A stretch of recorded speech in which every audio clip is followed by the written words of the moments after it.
I want to just tell my colleagues why some of us are so frustrated. Actually, I have to pronounce myself. Chair, I found this thing really interesting. How much money do county governments get out of the national kitty? It's 15%. Okay, Tunan, what are you keeping? What do you mean zero? The amount of money you are keeping 75% of the revenue that is being collected in this country. Then you dare tell me that my job is to come here and take 20 billion shillings only out of the kitty that we need when you've kept 3.2 trillion shillings for the national government, for the executive. How dare you? We have no discussions here. We are wasting public money having TV stations here talking about the amount of money. Functions have been devolved to the counties. Every single day the National Assembly is talking about how governors are stealing. But the national government steals more than the governors. And you have 3.2 trillion. Chair, I'm so frustrated. Thank you. Sen.Onyonka, I cut you short. I wanted to say that, Madam Speaker, you know I have a lot of respect for you. It's not me who says that your government is stealing. It is your minister. It is John Badi who said it. They're stealing 2 billion a month. Every day, sorry. So times 30, 364 days, my party leader, Sivuna. That is 700 billion shillings. Then you're telling me you want 20 billion from county governments. What science do you want me to do? I think I had finished, but I was just trying to say, maybe it's different from what we do in terms of budget making, is that there is usually a lot of consultations among all cabinet secretaries, all PSs, because the whole vision of the country lies in all the arms of government. And therefore we permit every voice, we permit every opinion, because an opinion makes us richer. What we will not accept is a directive. And I don't think the CS was giving a directive. Okay. Chair, I feel there's a clarification that we need to make, if you will allow me. And this is for your Deputy Chair. Deputy Chair, the President, Co-Chair, sorry. The President doesn't decide for us what the vision is. He gives us his manifesto. You come and ask for him to get money, and we come here to tell you that our job is to protect the county governments. So for you to say that you go to State House, you tells you what is State House, that story is not here. Otherwise, tell him to call me, then I stay here. The truth of the matter is, the 346 billion, Honorable Spuma, you cannot tie it to a project. The money goes to what we call consolidated fund services. And it is drawn from there to implement government programs which amount to a budget of total of 3.8 trillion. So you cannot pick that money and say it's for this program. When we did the budget, we approved a budget of 3.8 trillion, around that figure, and that budget is funded from three sources: revenue, ordinary, A&E, and loans. And that comes to the issue being raised by the other senator. The money which is being borrowed is already factored when we approved the budget deficit. It means the government was to borrow money to a tune of 702 billion, 767 billion. So that borrowing is part of it. And that's why I'm saying at times we are facing challenge. I'm sure the economists here, that's why when you ask questions, they just keep quiet, because at times they may not be able to tell you what you are saying. The 325, because the money was part of the ordinary revenue, when it's not collected, it means automatically you have to scale down in terms of activities. We were presenting a listing of projects from the National Assembly where the reductions were done. I think you still, have you shared that document? It should be part of the documentation. You see a listing of what was done.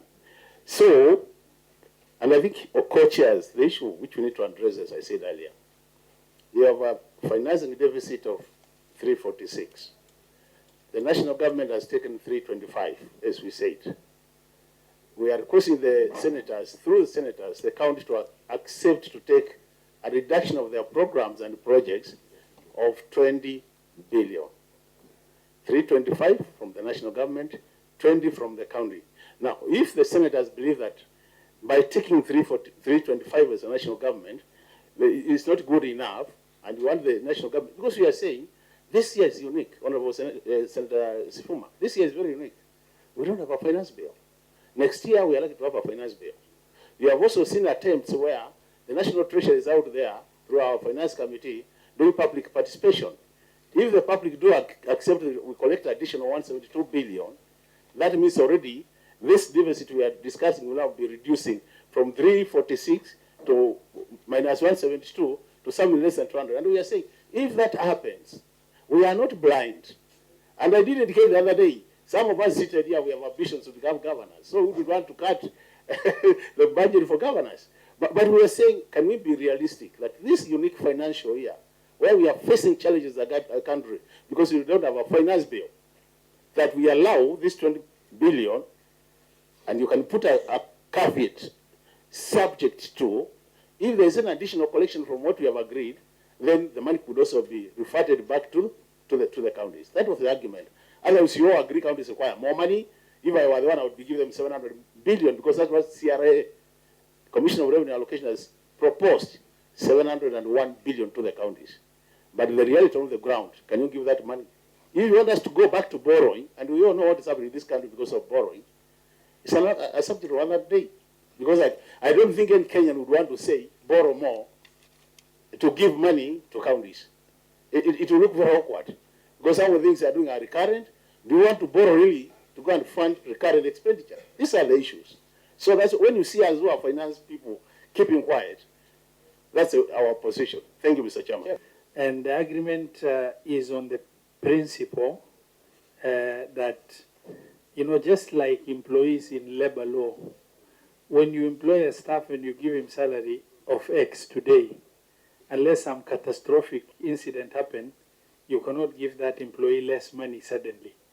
And as such, we have agreed that we need to maintain what the county governments were allocated in 2023-2024.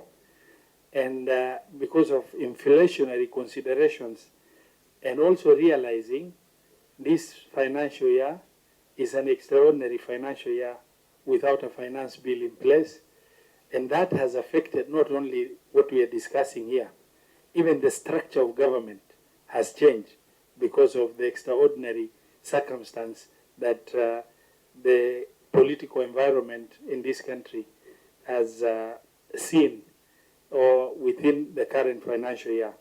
Now, the position taken is that the goodwill to support devolution is extremely apparent from both sides. All of us come from counties, including my counterpart, and I'm sure the people from our counties are also watching. The figure we've agreed upon is 387 billion as the mediated position for county governments. And I know our counties might be expecting a lot.